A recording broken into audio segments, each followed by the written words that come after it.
What's up, everybody? It's the Scrimmage Scrubs. I'm JC. This is my man Drew. We're here for our very first video, first post to talk about Super Bowl 51. Those Falcons taking that L. Andrew, let's get into it, man. Where did it all go wrong for the Falcons? It all went wrong with that fumble when they were up 12 to 28. Or, excuse me, 28 to 12. I think it was at the end of the third quarter. Or no, it was the fourth quarter, sorry. That was with 5 minutes left in the fourth quarter that they were up that much. The Falcons, it looks like they picked up the blitz. The Patriots are obviously blitzing on 3rd and 1 in that situation to put pressure on Matt Ryan, and it makes sense. He was the MVP. You don't want to give him all the time he needs to find whatever receiver he wants. The issue happens with Devontae Freeman. It looked like he had the assignment just to block. He didn't look like he was checking out. He didn't run out. But he completely is looking in the opposite direction of where his blitzer is coming from. And he whiffs on a blitz, and Hightower is able to, I guess you could say, strip sack Tom Brady. And that's really where it all began to go wrong, because to that point, the Falcons had done their job in ensuring that even the drive before the Patriots didn't get a touchdown when it looked like they were going to. They held them to a field goal. It was just some bad play call right there. The first in a series of unfortunate events, we'll say, that led to the Falcons. That's putting it lightly. Taking that L. But yeah, as you said, Devontae Freeman is completely looking at the opposite side of the defense. Please tell me why. I have no clue. I think what could have happened was they had done it multiple times in that game. They ran check routes where it's the responsibility of the running back to first, before he even goes to see, to run a route, he's supposed to check to make sure that his quarterback's protected. That's his first and main priority. And then once he's checked out, or at least chipped a blitzer, then he can peel out. It looked like he might have been, and I could be wrong, it looked like he might have been looking to the spot where he's going to run, which was to the left, and the blitzing was coming to the right, from what I saw.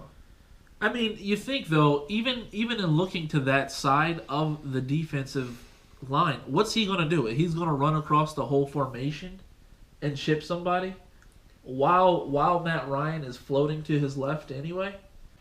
Had Devontae Freeman,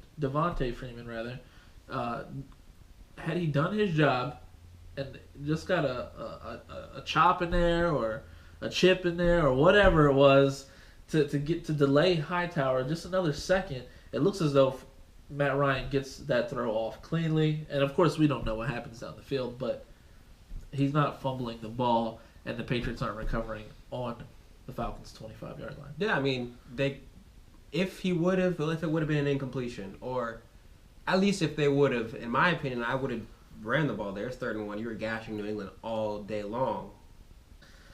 So moving on, right? All right.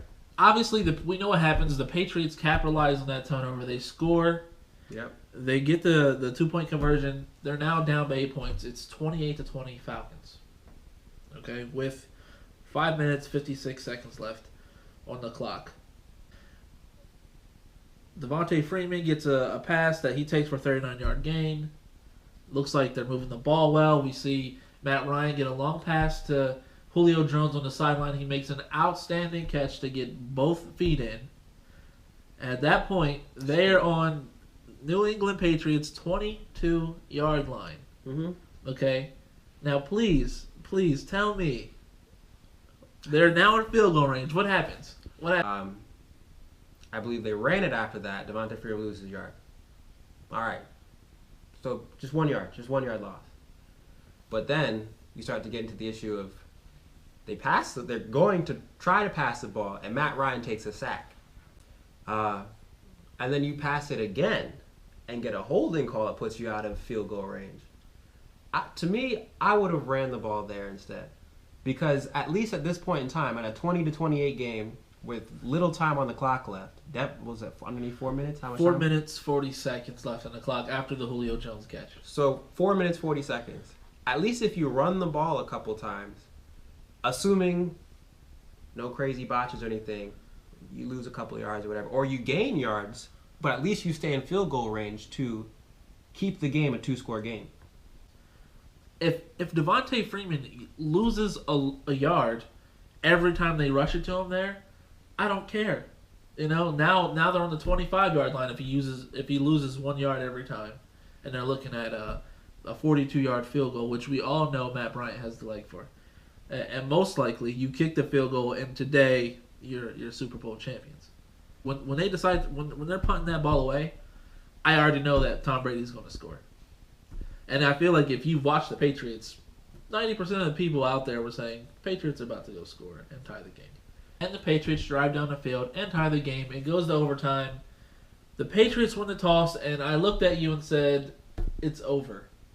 The Patriots are going to score. Was there ever a doubt in your mind once the Patriots won the toss, the outcome of this game?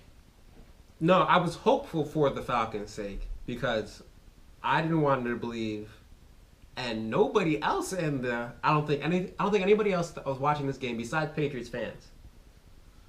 Falcons were up 2 touchdowns, 14-0.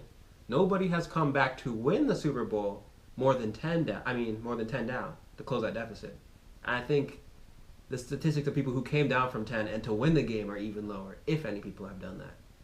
And so, once you come back from 25 points to tie the game and take it to overtime, and you get the coin toss, you have a lot of momentum with you. Patriots pretty much go right down the field. But obviously, we know the outcome. The Patriots score on the next play with a run to James White in overtime. They win, and they are Super Bowl champions yet again. Again, we'll just say congratulations to the New England Patriots. They definitely worked hard. They overcame a lot of obstacles throughout the season, namely the suspension of Tom Brady to get to this point. They deserve it. And that's all I really have to say. Thank you for watching. It hurts us to say that, but it does. We will say congratulations to the New England Patriots.